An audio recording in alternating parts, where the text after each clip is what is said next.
A warm good morning to all.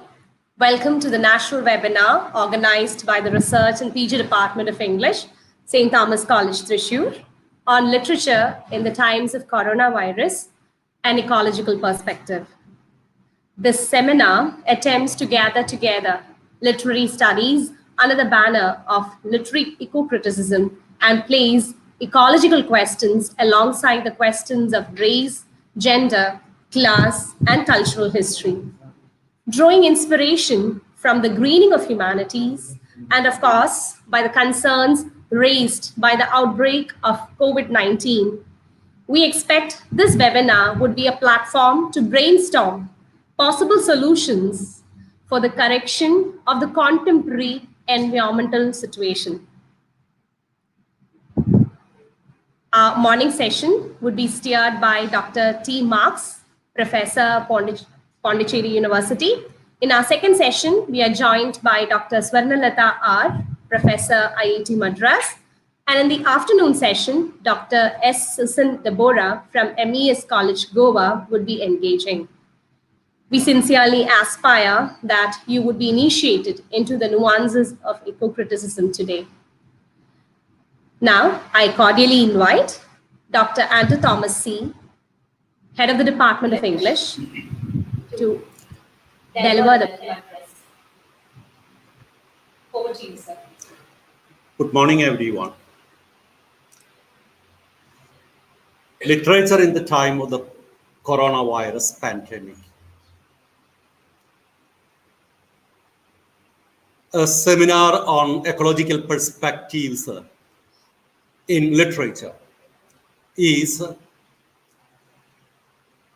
the most befitting topic, I feel, that addresses all concerned topics in the time of this pandemic. How literature intervenes in ecological matters is very significant. Ecological studies began with the inspiration from Rachel Carson in 1960s and has already many waves of its demarcations. But I do feel that with the pandemic situation, ecological perspectives definitely will gain a new direction in interpreting literature with the ecological concerns.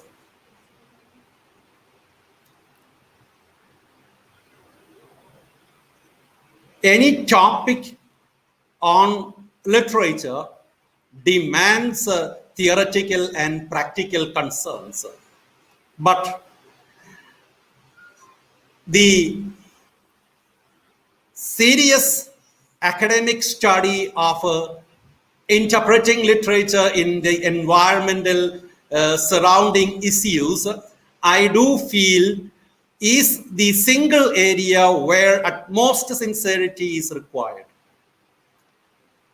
I'm sure that the seminar that Professor M.A. Biju from the Department of English at St. Thomas College organizes in collaboration with our colleagues, Professor Bibin Joseph, Dr. Anu Paul, and Ms. Christina T. Jose, would definitely lead to this sincerity that is required in literature, where we need to give up our double standards, our hypocrisy, and dedicate ourselves to the concerns of ecological matters.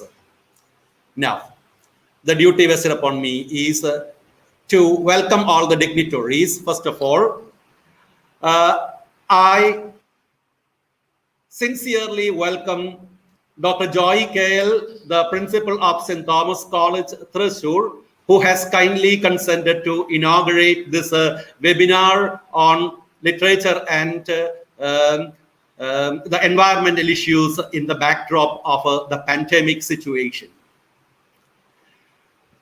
Dr. Joy Kale is the person who inspires us to the most in our educational academic situation here at St. Thomas College, Thrissur. Dear Principal, I cordially welcome you to this webinar, and we expect to listen to your inaugural address, sir. A hearty welcome to you, sir.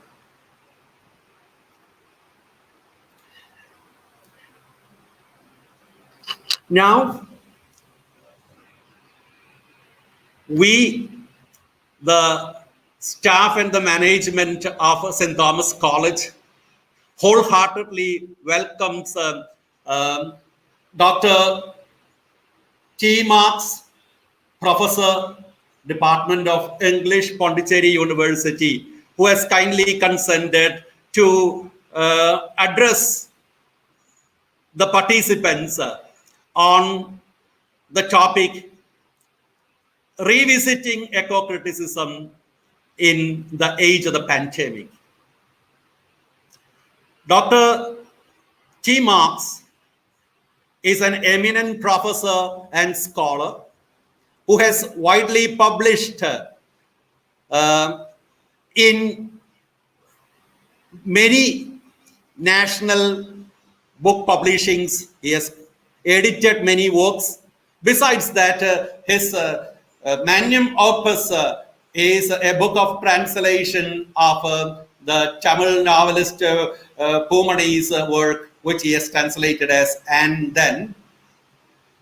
Dr. Marx is an academic expert in subaltern studies, in comparative literature, as well as in translation studies. He is a translator of par excellence quality. Besides, he has published in many international peer-reviewed and UGC-listed journal articles. Dear Professor Marx, we are very happy to have you amidst us online. Thank you for sparing your valuable time for us to inspire the participants, especially our students, on the ecological concerns in literature, even during the time of the pandemic. We wholeheartedly welcome you, sir.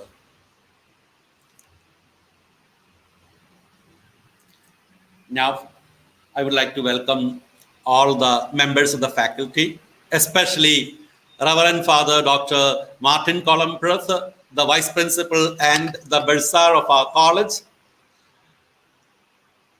I also welcome Reverend Father Dr. Anil Kongoth, the coordinator of the IQAC. We acknowledge the fiscal assistance we received from IQAC to conduct this webinar. We are happy that the management of the college supports us wholeheartedly to organize this program to enlighten our students as well as other participants from all over India. Next, I would like to welcome all the participants to this program. But before that, although in their absence, I would like to welcome Dr. Sonnaleda and Dr. Susan Deborah, who will be the resource persons for the sessions that follow after this topic by Dr. T. Marx. We from St. Thomas College, Thrissur, warmly welcome all our participants from all over India who have joined in this online webinar on literature in the times of the coronavirus, ecological concerns of the literary topics. I wish everyone a fruitful academic session and a good day. Thank you very much. I now invite Dr. Joy Kale, the esteemed principal of St. Thomas College, to inaugurate the webinar and enlighten us with a few words. Thank you, sir. A warm good morning to all. Respected resource person, Dr. T. Marx, Professor, Pondicherry University, Head of the Department, Dr. Anton Thomas, Assistant Professor Biju MA, the Coordinator of National Webinar, Christina Miss, faculty members, and dear students. It is with immense gladness and gratitude that I take part in this session. And let me express warm congratulations to Dr. Anton Thomas, the head of the department, Dr. Biju MA, the coordinator of this national webinar, and the other members of faculty of the Department of English. The creativity of human minds could discover a great temporal space, perhaps as a blessing in a disguise during the snare of the pandemic, but the minds could not make use of all the temporal space because of the emotional disturbance that was evoked due to the pandemic. In reality, the creativity should have been taken as a consolation for the unexpected setback that we have suffered. I hope we can share our views on using even adversities for bringing in welfare to our community. We have got eminent scholars to guide us in our attempt to think along the line of creativity, finding room for manifestation even in non-congenial atmosphere. Let me wish all the best to Dr. Marx, Dr. Suvarnalada, and Dr. Susan DeBroth, the resource person of this day, and express sincere gratitude on behalf of the management and administration of our college. Once again, congratulating and wishing everyone all the best. With the permission of all, let me declare this national webinar open. Thank you. Thank you very much. Thank you, Dr. Joy Kale, for your kind words. We are delighted to have with us Dr. T. Marx, Professor, Department of English, Pondicherry University. He would be deliberating on the notions of ecocriticism in the wake of the pandemic. As Waldemar Nabokov puts it, though I personally would be satisfied to spend the whole of eternity gazing at a blue hill or a butterfly, I would feel the poorer if I accepted the notion of there not existing still more vivid means of knowing butterflies and hills. We hope that you would be listening to innovative and novel ideas of knowing the natural world today. Dr. Marx? Yeah, thank you. The floor is all yours, sir. Thank you so much. Most respected principal of St. Thomas College, Thrissur, the head of the Department of English, Dr. Anton Thomas, Dr. Christina Joes, and one of my pet scholars, Professor Biju, the coordinator of this one-day national webinar. And my dear teacher, colleagues, scholars, and student friends, very good morning to you all. First and foremost, I would like to extend my sincere thanks to Professor Biju for having invited me to be part of this one-day webinar on literature in the times of pandemic crisis or pandemics or COVID-19, an ecological perspective. When he left our department to join this college as an assistant professor, in fact, I almost lost one of my, one of my hands, I would say, because he had been the right hand for me. And when he left our institution, it was a loss for us. But then I'm damn sure that he would have certainly become an asset, a very valuable asset to St. Thomas College, Thrissur. Thank you so much, Biju, for inviting me to be part of this event. I also thank the management, and I feel honored to have been part of this event. Let me share some of my views, which are partly perceptional and partly factual with you all, because we are still very much confused about what is going on today, because in the month of January we all thought that the COVID-19 coronavirus is going to leave us, or at least it will weaken and we'll go back to our normalcy. But then now, with the rising cases, number of cases, it's again a kind of fear that we may, we may go for one more round of lockdown, one more round of all kinds of rigorous procedures, and it will go on endless. We have that kind of a perpetual fear now. So the world is in a crisis, grappling with many unanswered questions about the pandemic. The uncertainty puts many people in a state of almost paralysis, and almost 60% of us, or at least 50% of us, really, we don't really know what is actually going on in this pandemic crisis, because we, the middle class people, are very much comfortable in a way, and we prefer lockdown, and we justify lockdown, and because we don't know how a person who earns his daily bread struggles a lot to earn his daily bread, or a family with more than 6-7 members with one breadwinner for the family, how they'll struggle and survive. All these questions sometimes sound very much meaningless and absurd for many of us. So the very term COVID-19 or corona or pandemic, the very term pandemic, as we all know, is of the European origin.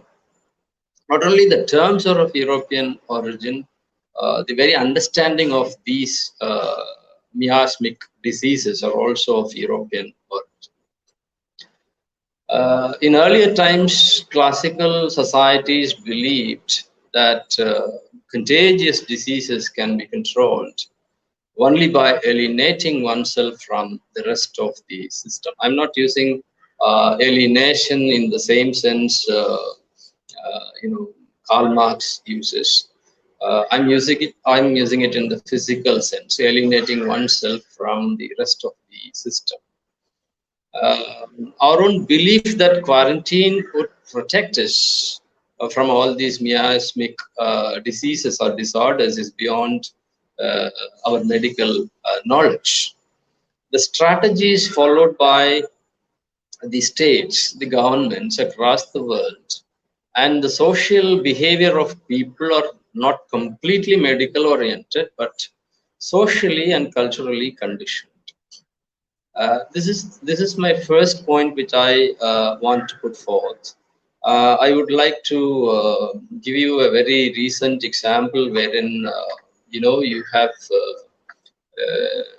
a headline which says CBSE cuts syllabus by 30% for classes 9 to 12.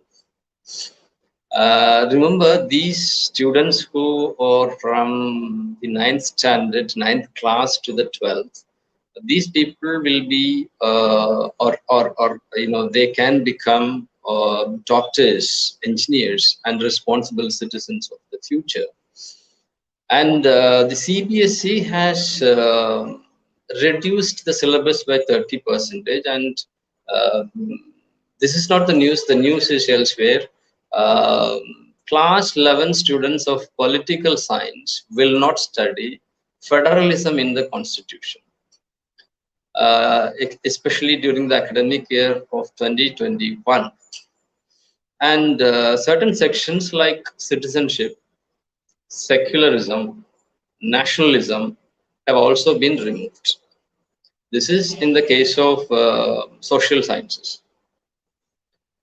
And coming to the science discipline, in class 12, the theory of evolution. The theory of evolution, a very important chapter, is also removed.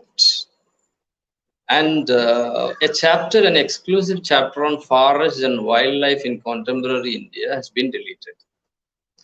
In addition to these things, chapters on democracy and diversity, gender, religion, and caste, popular struggles and movements, and challenges to democracy, all these units have been removed. And my objection to these removal is on one ground, that the basic concepts of the theory of evolution, have been removed from the syllabus, which is a grave mistake that the CBSE has done to the students. And this is where the actual problem starts. And even when you visit a doctor, instead of tracing the causes, the reasons, the factors that led to a kind of disease or fever or headache or stomach pain or whatever it is, readily they come out with what they call an antibiotic. So this kind of, the ecological understanding of a disease, or tracing the reasons from an ecological perspective or an ecological understanding, the theory of evolution, coevolution, population dynamics, all these units have been removed from class 10, class 11, and class 12, and without reading, without having any basic understanding of these concepts, how do you expect such students to land up in a medical college? And even in the medical college, such units have been reduced, dwarfed into insignificance.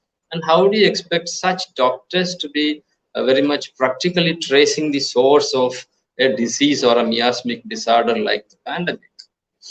So the immediate reaction to a pandemic situation is finding out a kind of vaccination, suggesting certain measures like social distancing, without basically understanding that social distancing cannot just rescue the humanity from the pandemic disorder. We should understand that our own social distancing from the rest of the world, the rest of the system, from ecology, from animals, from wildlife, from all other units of this ecosphere that caused all these problems and pandemic crisis.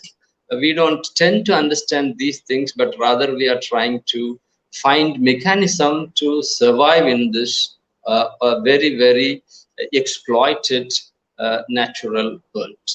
We don't tend to adjust ourselves with the rest of the system. We don't have any sympathy or empathy towards anything that rests in this world, anything that survives in this world, anything that exists in this world other than human beings. So it is imperative to think in terms, not in terms of man alone, not in terms of human beings alone, but in terms of the rest of the system, in terms of nature, in terms of insects, in terms of germs, in terms of animals, in terms of everything else. So this is the primary problem in our own understanding of a pandemic situation. And when you talk about this specific context, the COVID-19 situation, I again repeat, our own understanding is not completely medical oriented. That is one reason why within a very short period of 1 year we have been changing our perceptions about the pandemic. I mean COVID-19. we all tend to believe, and of course made to believe, that the pandemic disease or diseases are visiting from a far off land, visiting from a far distant space, like ghosts, uninvited guests, and it's not our disease. This kind of disowning a disease, it's not a product of our own mistakes, both in terms of our own lifestyle changes and changes in the healing methods. This is one reason why all the nations except China or unilaterally pointing their fingers at China, and even move to the extent of calling this disease, naming this disease, christening this disease as a China disease, a Chinese virus. This kind of a sense of disowning a disease, saying that it came from outside itself, is a grave mistake on our part, because we don't really tend to understand our mistakes. We don't tend to accept our own mistakes, our own lifestyle changes, our own changes in our healing methods, our own changes in the clinical methods, our own lack of indigenous medical practices and all other things. So no nation that is fighting to claim ownership over geographical territories is ready to claim the source of the disease, except China. So even in Albert Camus's The Plague, he was very much sensible enough, and he was very much very much generous enough to accept that the disease were evolved from the land itself. He never throws he never throws the blame on any other land. He has shown the plague as emanating from the city of Oran. That is the generosity, that is the acceptance of Camus. And one should acknowledge that this kind of a problem, this kind of a crisis which humanity is grappling with, is a product of the problems, and it's a product of the mistakes committed by, it's a product of apathy on the part of human beings towards nature. So one can find a lot of historical notes from the European myths, literatures, rituals, and songs. Christianity has hundreds of references in the Bible about this kind of a condition called plague or epidemic, pandemic. So in a society, it gives, of course, it gives a kind of religious understanding of the disease. When in a society, when injustices are increasing, plague strikes humanity. It is an ethical explosion. It's not a natural explosion. It is not nature's wrath against humanity, human beings. It's an ethical explosion. Many people believe that the Black Death was a kind of divine punishment. How many flagellants that traveled from town to town, engaged in public displays of penance and punishment. I, as a kid, had seen. Still, I remember, as a kid, I saw people, the same kind of flagellant, Indian Oriental flagellant group, visiting from one place to another and moving from one place to another, whipping themselves as a kind of penance and punishment. So these diseases were narrated as nature's punishment for human excesses. And European scientists and priests believe that this is a kind of sweet oxymoron, that both the scientists and the priests, the religious clergy, uniformly believe that it is an airborne disease, what they called miasmic disorder, because we don't know from where it comes, how it comes. The same situation which we are facing today. We believe that when somebody sneezes, when somebody coughs, and when we are very much close by without wearing a mask, then we may get this kind of disease, which is not completely medically proven.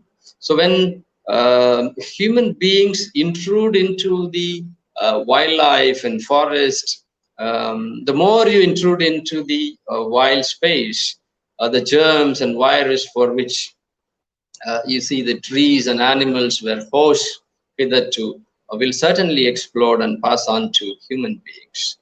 When you move on to, when you encroach upon their space, they will certainly encroach upon our space. And without understanding this basic problem with this, what we insist on, the biodiversity, we are moving forward, finding certain eradication methods, vaccination for these diseases. It's a long history of more than 2,000 years. If you trace the history of eradication methods and vaccination for these diseases, without finding out the reasons, without changing our own response to both emotional and intellectual response to the natural world. One can find a very classic example in Oedipus Rex, where Sophocles was talking about the same miasmic disorder, where the women are going barren and kids and old age people are dying without knowing the reason, and this kind of a miasmic world was represented by Sophocles in his Oedipus Rex, and that specific society, the Greek society, was talking about a kind of ethical explosion. That is why they always believe that divinity or a kind of destiny decides everything. It's not in our hands. So and liberal humanists took a different kind of stance, shifting from this God-centric understanding of the cosmos, God-centric understanding of the universe, to a man-centric or human-centric understanding of the universe.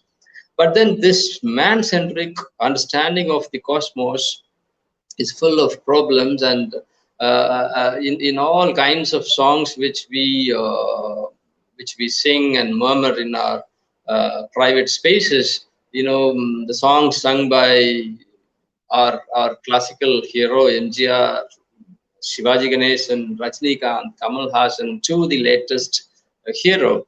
Everybody sings songs, calling nature as mother, and because mother is the most exploited unit in a family system and in a societal system. So this kind of a patriarchal, elitist, patriarchal, hegemonic structure is all that causes all these things. And then we don't tend to understand, or we don't dare to point our fingers at that specific institution, and we are moving forward, finding out certain eradication methods and vaccination. That too we are not depending upon, or we don't trust the indigenous healing methods, and we go for the corporate medicines. Beyond the medical scientific understanding, ethnic, political, religious, psychological factors are also rooted in the European public memory. If you read more about this pandemic in the European context, medical historians and medical anthropologists have clearly recorded that the aliens were forbidden. This is the history of the pandemic disorder. This is the history of the pandemic situation. First and foremost act for the last 2,000 years, whenever there is a pandemic disorder, the very first act is sealing of borders. So the first loss is loss of empathy and concern for fellow human beings. You would have read in the recent past, in the last 1 year, that ships were stopped in the middle of the sea. And European public memory preferred and justified lockdown. In all past pandemic histories, this the justification of the lockdown, or the justification of quarantine measure, is a common thing, and governments exercise unlimited powers during this pandemic crisis. And history of pandemic, I would say, is the history of the rise of cultural and spiritual fascism, which is by and large anti-nature. This is my second important point. So this kind of the more virulent the virus is, and the more terrible the pandemic crisis become, the rise of cultural and spiritual fascism is also on the parallel side, which is very much anti-nature. So the civilians are reduced almost to a biomass. I'm using the term used by Michel Foucault, to be exploited by the state for it governs the population, what you call the eugenics. So while on one hand the state punishes infanticide and abortion, on the other hand it restricts one child and two children. And Indian governments is very recently Indian governments is interest in a two-child policy, with two bills proposed to penalize large families in the legislative budget session 2019-20. So when when linked with India's regressive abortion laws, the endorsement for stringent family planning measures only aims at upholding the Brahminical cultural history. So a permanent concern which defines what Foucault also calls the nationalization of the body. He called it nationalization of the body, and you can even mean it as privatization of your body. This kind of a thing has four important effects.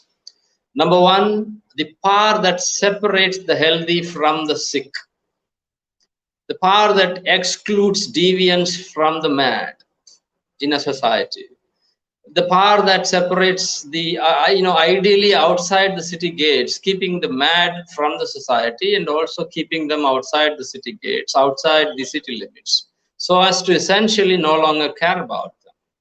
This is the problem with the schools, what you evolved as special schools for special children. Though the schools are designated as special schools, it is a kind of stigma that is attached to such schools, and there is a systemic exclusion of such people from the mainstream space.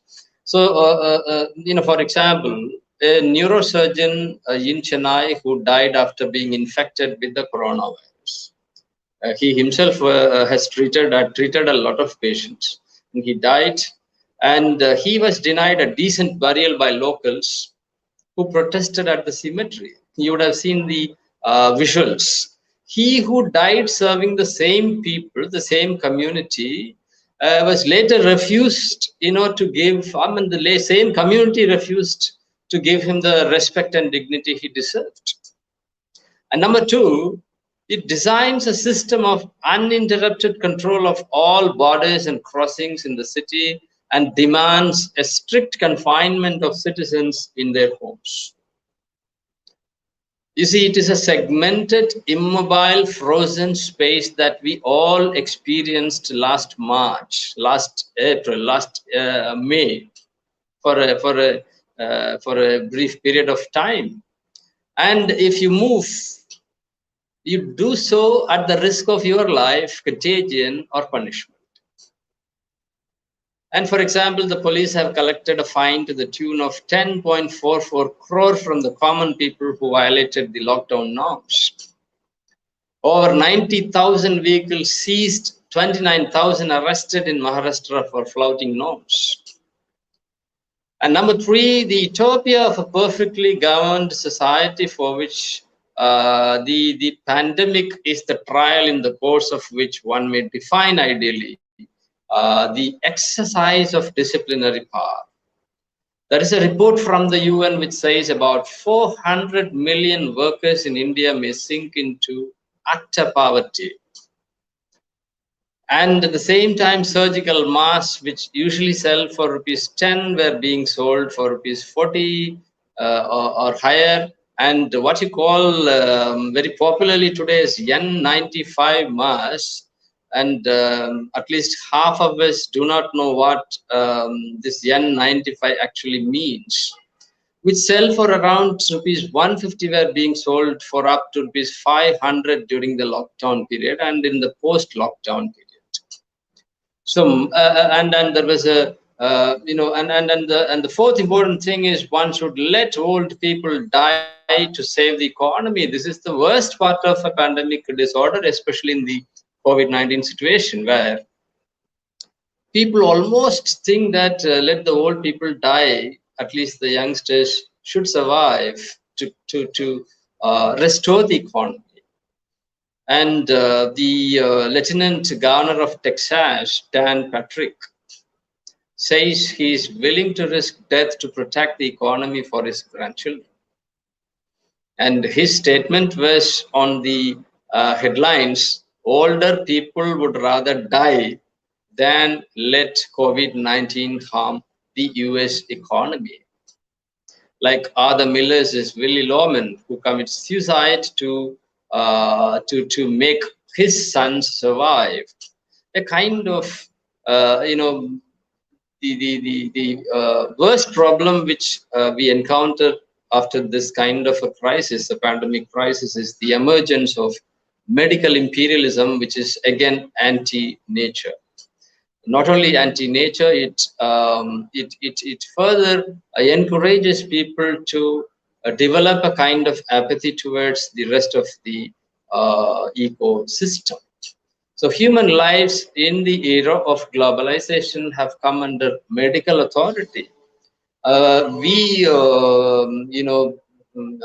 Teachers should understand this more importantly than others.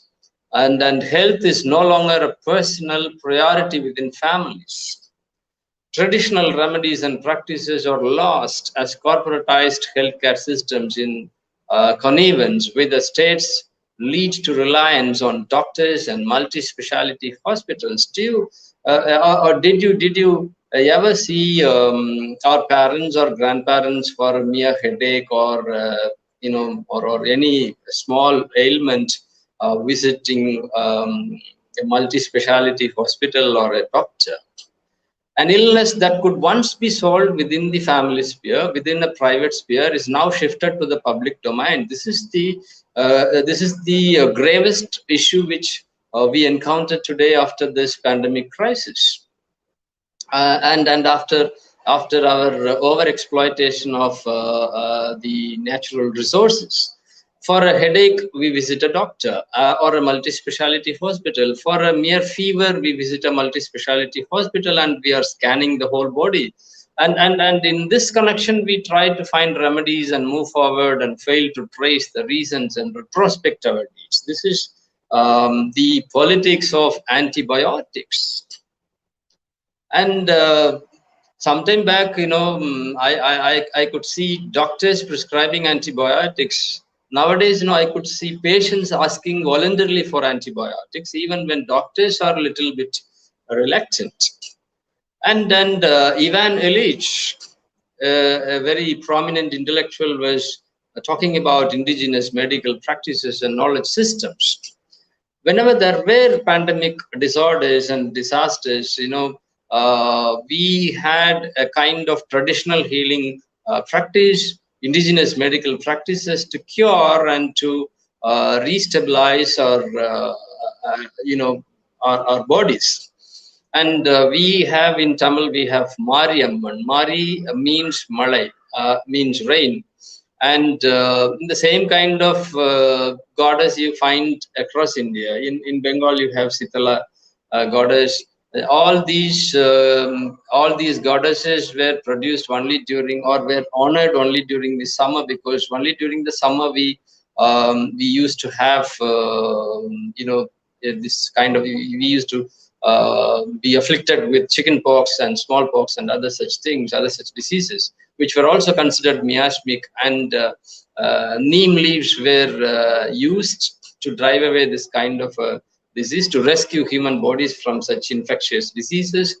And all neem trees were readily converted into gods and goddesses. And this kind of a human tendency to divide society into us and others, when fear strikes, becomes especially prevalent during infectious disease epidemics, and leads people to physically distance themselves from perceived sources of transmission.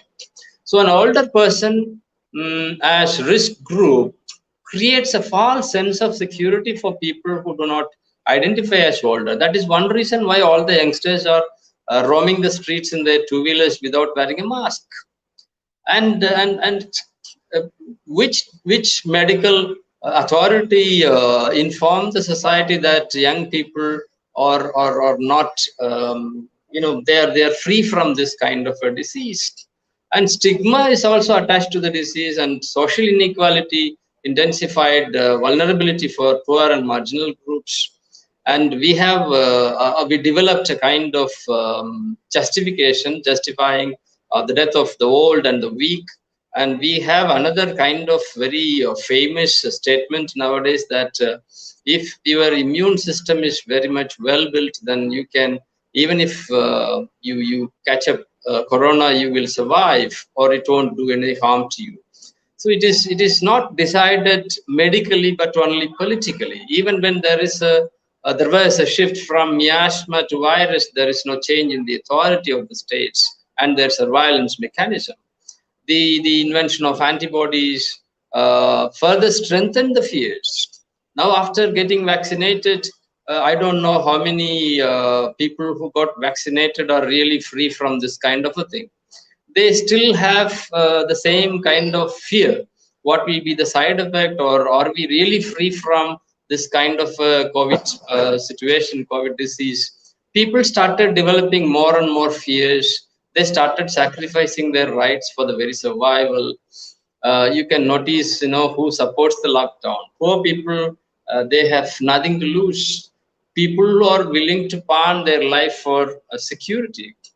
It's only the middle class, the rich, and people who are in favor of accumulation of power by the state. Even people who speak about human rights, basic rights, democratic values, succumb to the fears generated by the pandemic. So the fears determine the socio-political values when your existence is at stake.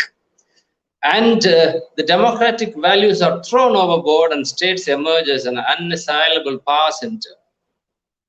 And another subsidiary characteristic of biopolitics is the erasure of the rituals and habits of common people. Now, for the last 1 year, nobody visited temples, churches. All these religious places were shut down. So it's not even the colonial governments' measures to control the disease when there were epidemics and pandemic, crisis. The colonial government's measures also included quarantine, isolation camps, travel restrictions, and the exclusion of India's traditional medical practices, which was a conspiracy on the part of the colonial government.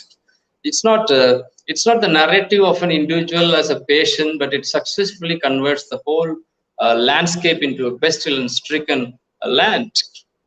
You see, you cannot view this kind of a COVID situation as an ordinary, as a usual pandemic crisis, because this kind of COVID-19 situation, the latest pandemic disorder in a globalized world, because the previous pandemics arose in a non-globalized space.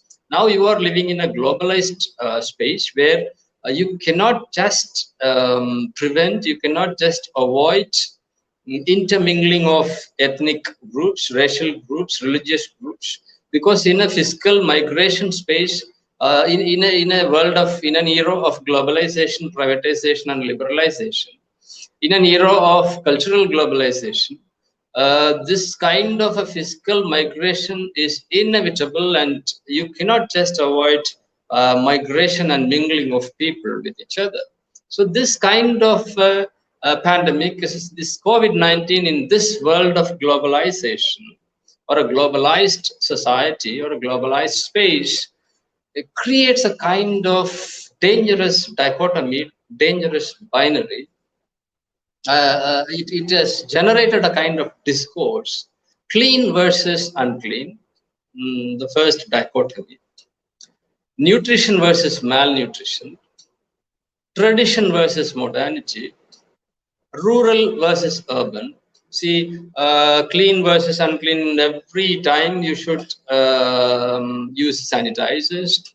Now people now, I have a doctor friend who advises me not to use sanitizers, not more than no, 2 to 3 times a day. And I could see people every hour or every moment they touch something, like table or the handle of a car, whatever they touch externally, they are immediately using the sanitizers, and they are always wearing masks, what you call N95, and they consider this kind of a thing, this unclean people will get COVID-19 and clean and hygienic people won't get it, which is also not medically substantiated, because in the villages you could see open drainage system and all other things are there. They are I don't tend to say that they are unclean, but the overall atmosphere is not as hygienic and clean as the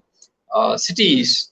Not only that, India as a nation is not that much hygiene conscious nation, but the US and the other nations are very much hygiene conscious nations. All these hygiene conscious nations are suffering a lot, and there are lots of human lives more in number than the South Asian context, which they treated as unhygienic nations, the darker nations. So this kind of dichotomy is there. Nutrition versus malnutrition is there. Tradition versus modernity dichotomy is also there, and rural versus urban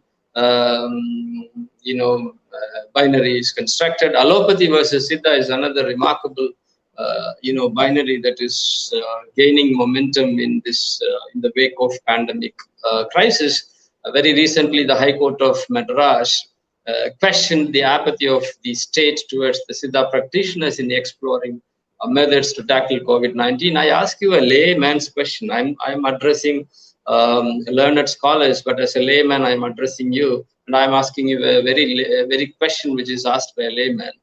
When all these doctors are giving you paracetamol or crocin or something for a disease for which it is not meant, none of the states, none of the governments really reprimanded them or even dared to ask them, why do you prescribe a very common tablet for all kinds of ailments? But when a Siddha practitioner not even claimed, but he suggested that there are certain preventive mechanisms available in Siddha medicine, why do you arrest him and put him behind bars and branded him as a fraud, a medical fraud? Haven't you found any medical frauds in the corporate pharmaceutical firms? Haven't you found any medical frauds among the allopathy doctors or the corporate hospitals or the so-called multi-speciality hospitals? This is the kind of excess with which the states really prefer one over the other and stigmatizing one indigenous medical system over the other, when knowing fully well that there is no foolproof medicine available in the allopathy also. So the and if you even if you consume a Siddha medicine which is provided by a Siddha practitioner to have some kind of immune system, it won't have any side effect unless a patient complains. Why do you arrest him? Why do you stigmatize him? And why do you what prompted you to act so quickly that that person should be arrested, otherwise he will kill thousands of people?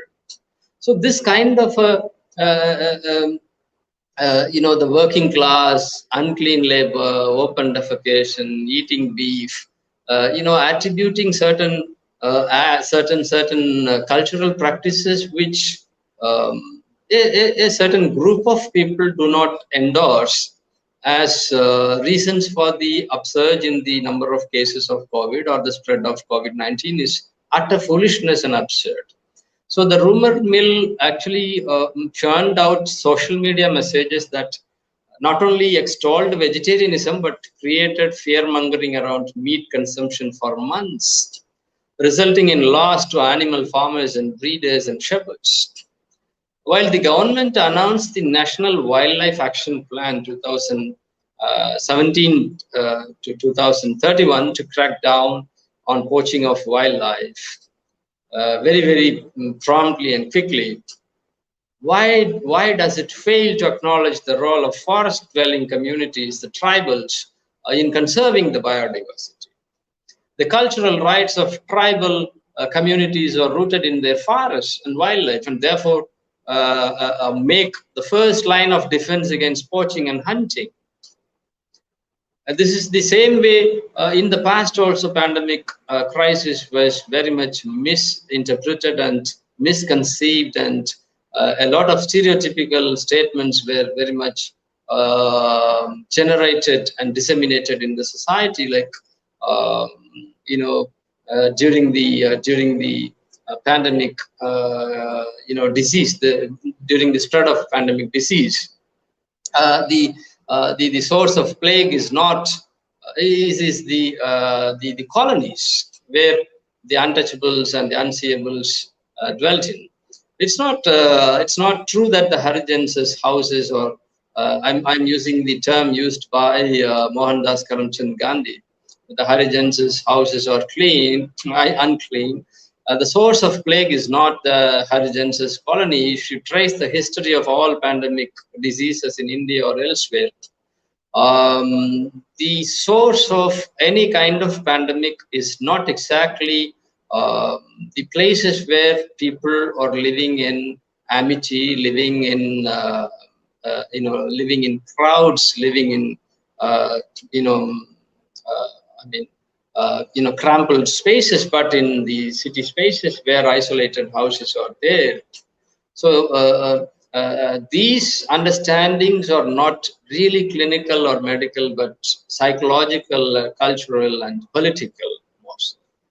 So even in the case of manual scavenging, and even in the times of lockdown, March, April, and May 2020, I could see all others, being indoors, and only the sanitation workers are on the streets, literally wearing masks, gloves, and to clean the society or keeping the society clean. But these people have been for generations, cleaning the society and keeping the society, very clean and hygienic. But then this kind of an understanding is not there even in the policy drafting of the Swachh Bharat mission. The very mission is not very much eco-friendly, or it is not even the manual scavenger friendly. It is a kind of system which, on one hand, you allow all the corporates to use India and all third world nations as dump yard for dumping your plastic waste. You are exploiting our own water resources. The Coca-Cola company, in the name of South Indian bottling company, there is no difference between the East Indian company and the South India bottling company. Exploiting 6 lakh liters of water every day, and bottling it, selling it all over India. But when you sell and get profits, why don't you take your plastic waste back to your nation? And India suffers too much only from plastic waste, and plastic waste are going to pose a very serious threat to our ecosystem. And it has already caused very big it already caused a devastating kind of effect on our ecosystem. So the on one hand you are promoting it, or you are very much silent about it, and on the other hand you expect all of us to pick up plastic waste and other such things, and we take up our own responsibility and roles in preserving the ecosystem of this nation. But then there should be minimum concern for the citizens, who keep this nation clean. Why should I pick up the plastic waste, which are used and which are dumped on our nation by somebody else who is sitting in the United States and minting money? And even in the case of manual scavengers, you evolved and you passed several legislations and bills in the parliament, and so even today you have all kinds of manual scavengers. And how many recent septic tank deaths, and these people, as a responsible law-abiding citizens, we do follow what the government really asks us or insists. We are very much ready to throw our dirt in the dustbin. We are ready to separate the waste into two, the degradable and non-degradable, and we are ready to do whatever you ask us to do. But then, the problem doesn't come with the accumulation of dirt in one place, or using proper toilets and not defecating in open spaces. This is the complete misunderstanding of certain basic indigenous cleaning methods that existed in this nation for ages and ages, and evolving a kind of new system called Swachh Bharat. Do you know the people in the villages, they still use this kind of open defecation system, and in turn, this open defecation system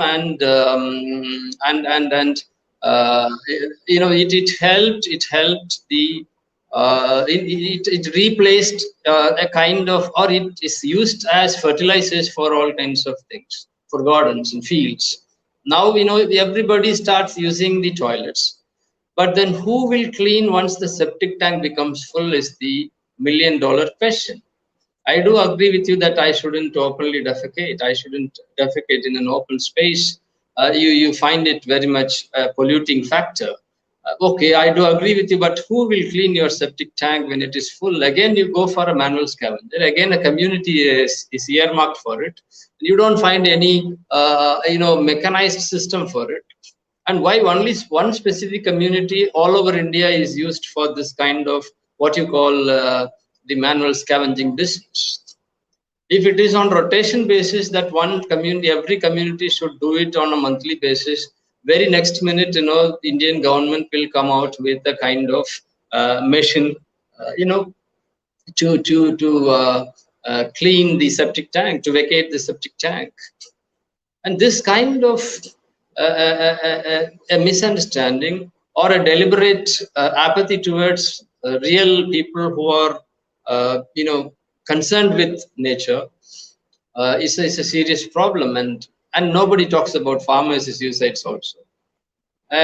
Seasonal fruits and food used by tribals, and nobody talks about the natives anymore. And we think that natives are aliens now.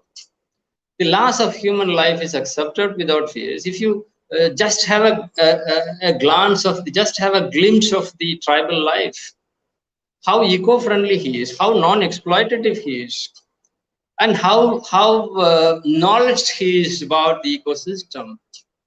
And for every disease, he has a herb, he has a seasonal fruit. And even when somebody dies of a disease, that loss of human life is accepted without fears. Nobody is really very much, alarmed. Nobody is panicky. And autochthonous preventive measures were readily available in their system. And workforce to take care of the deceased persons are also there. It's not that you refuse a kind of decent funeral for a doctor who cured and treated the COVID-19 patients. If somebody dies of a pandemic, nobody is going to throw that dead body away in a village. There is a workforce to take care of the deceased. And that happened in the past also whenever there was a pandemic. And this, what you call party Vaidyam, this kind of the grandma's indigenous medical practice for all common ailments, oral warnings, bedtime stories, everything carried a kind of consciousness, a kind of ecological consciousness. And he sleeps in his one-roomed, thatched roofed cottage, and close to him, lies his dog. Next to the dog, there lies all his pets, cat, chicken, then his goat, cow. Everything sleeps together. Everything sleeps together. Everything survives together. Everything, all these units of an ecosphere, all these units of an ecosystem, is mutually complementing each other. So this kind of a sustainable environment was actually spoiled by the so-called, the mission of civilizing the barbarians, the mission of civilizing the tribals, the mission of civilizing the people who are very much close to nature. So as the Slovenian critic Slavoj Zizek predicts, there may be a barbarism or some form of reinvented communism in the post-COVID situation, as the pandemic reveals the virus of capitalism. The current crisis is a call to free ourselves from the tyranny of the market. Unless we understand this specific thing, because we don't talk about, I pose some questions to you because I don't want to suggest anything. I don't prefer suggesting anything to the learned audience, but I would like to throw some questions for you to think over it. When there is a problem and solution, we always have the habit of going for the solution, and we don't rather think about the problems.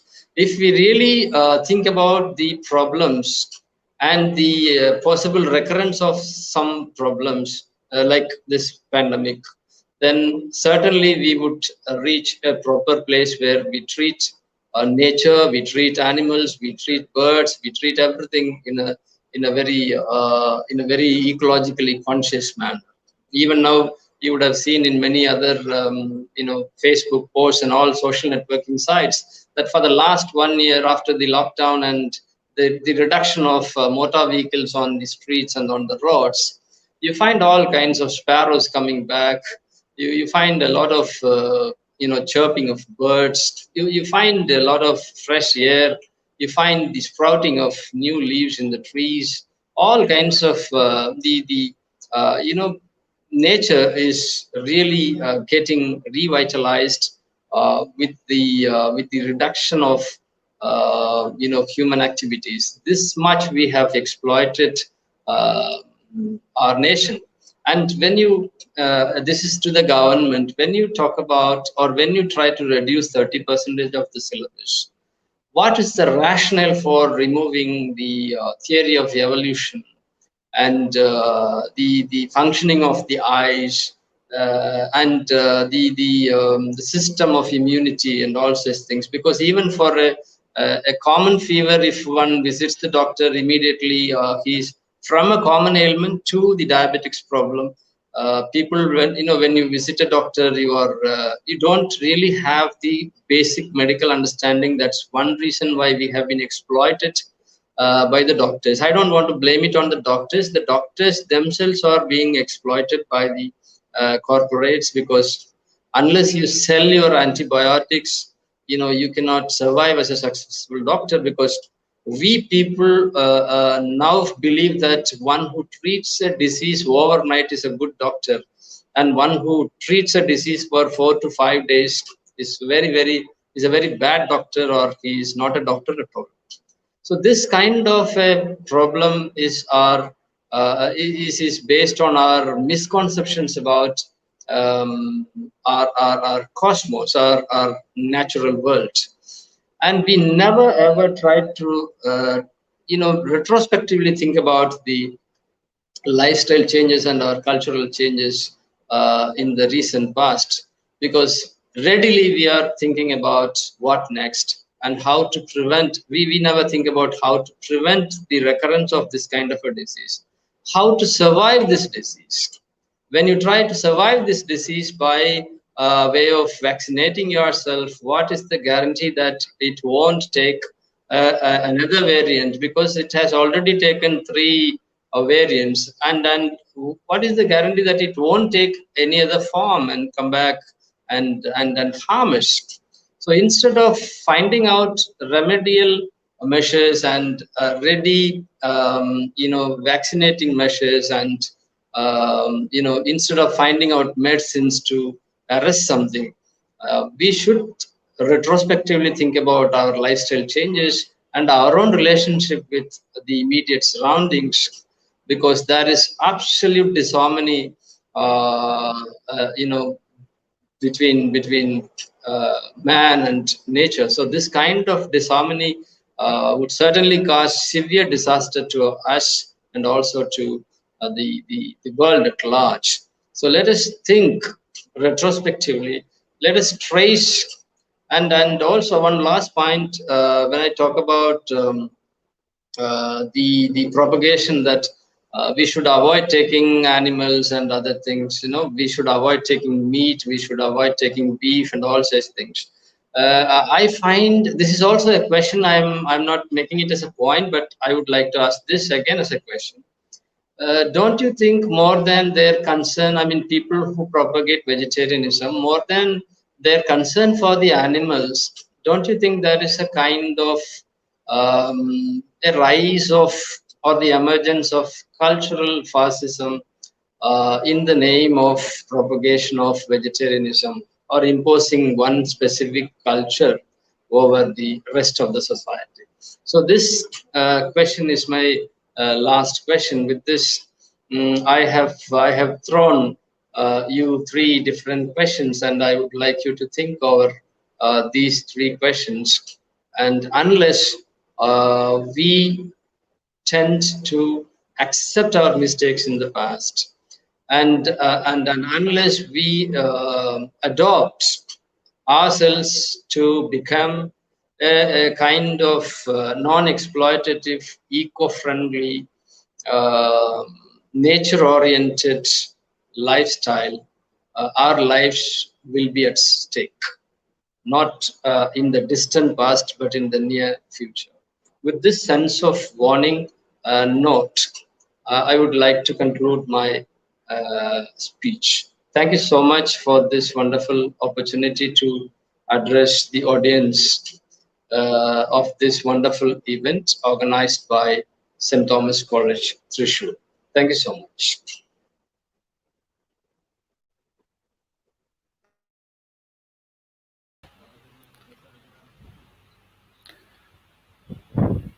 Thank you. Thank you, Professor Dr. T. Marx, for this enlightening and vibrant talk on revisiting the literature during the time of the pandemics.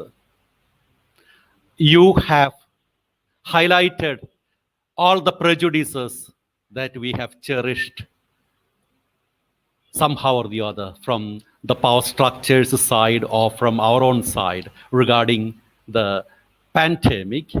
You have taken us to the labyrinthine maze of the situations during the pandemic times, opened up a political discussion on how we have survived the pandemic.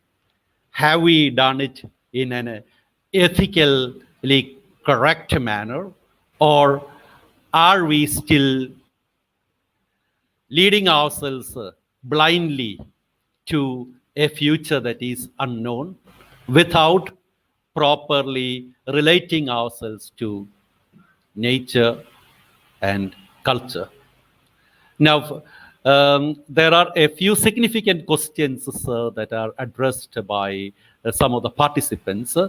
For example, we have Rosny Alex, who wants to ask the question, how effective can literature be in changing the appalling, how effective can literature be in changing the approach and lifestyle? And is it possible to develop an inclusive ecological view? Can you please enlighten our participants?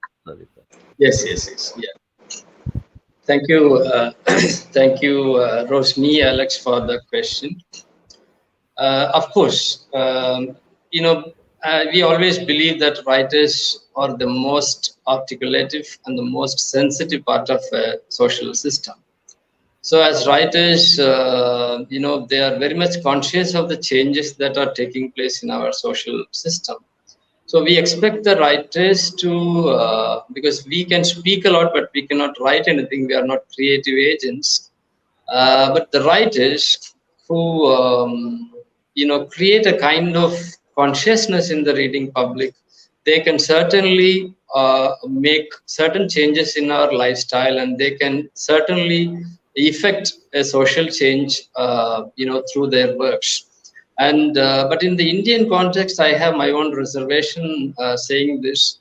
Most of the writers who are in the mainstream, they are not really attached to the,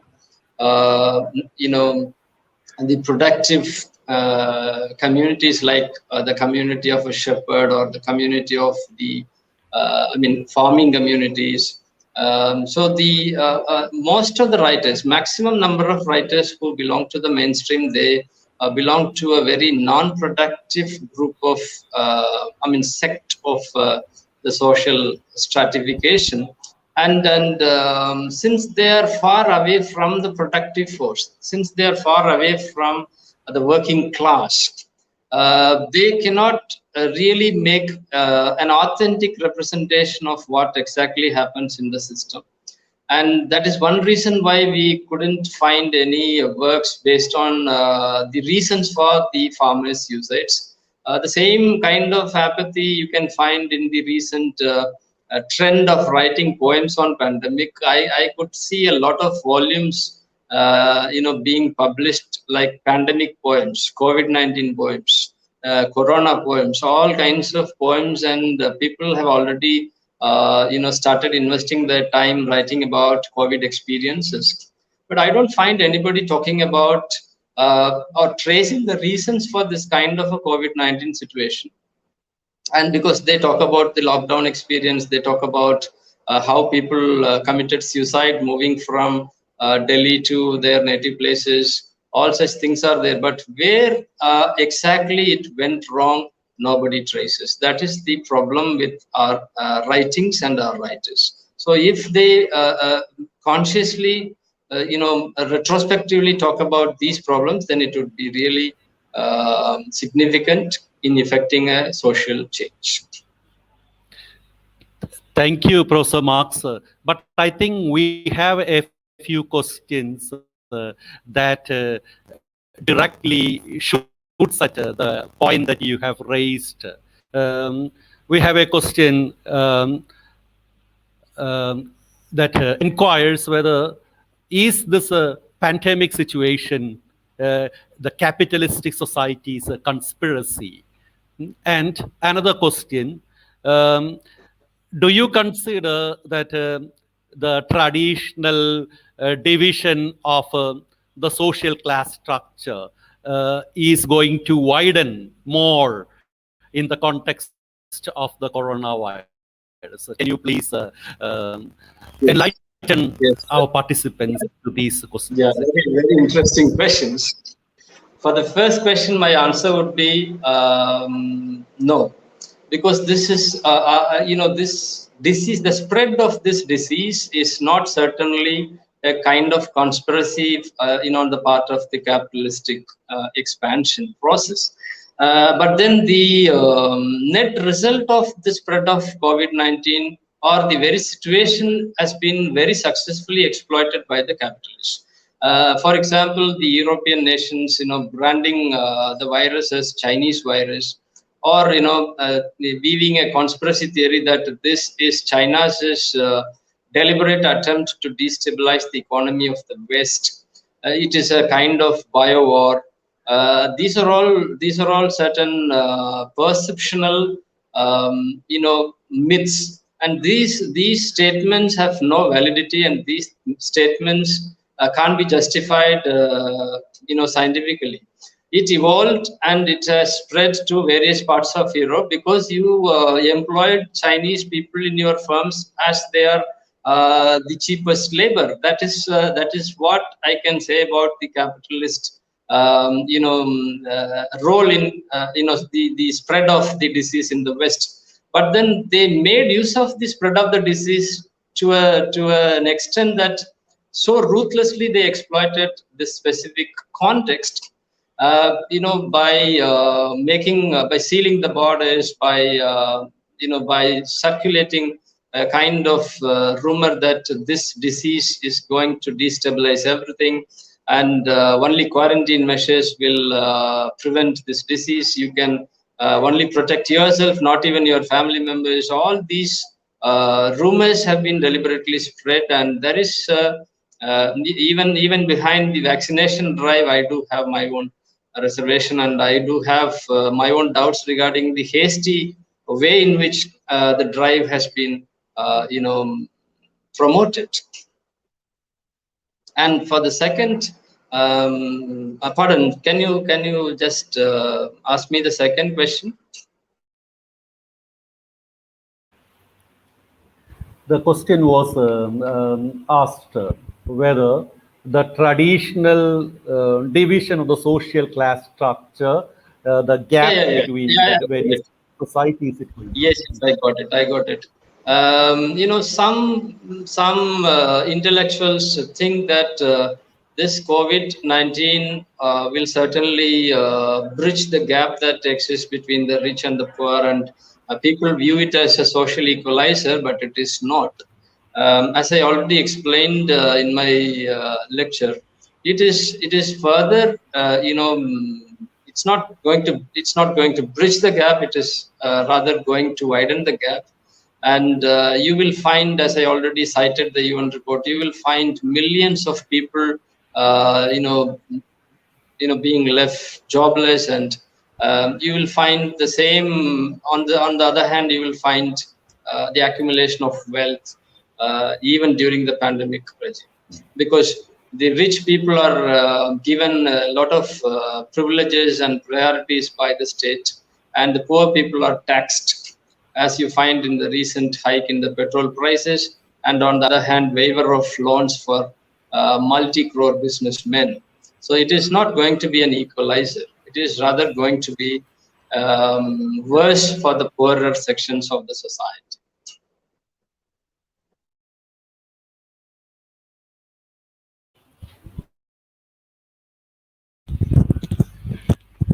Thank you very much, Professor Marx, for these clarifications and explanations. Now, on behalf of the organizers of this national webinar on literature in the times of the pandemic, I would like to extend words of sincere appreciation to you, Professor Dr. T. Marx. You have made a holistic presentation of all the problems that are at the backdrop of the pandemic. You have taken us to the all hegemonic forces that have exploited us at the backdrop of the pandemic, the medical teams or the religious, the eugenics, power politics, and all other social structures that have actually, in fact, misled us. You have highlighted how we need to develop a fruitful relationship with nature, perhaps by emulating the methods of the natives and the tribals.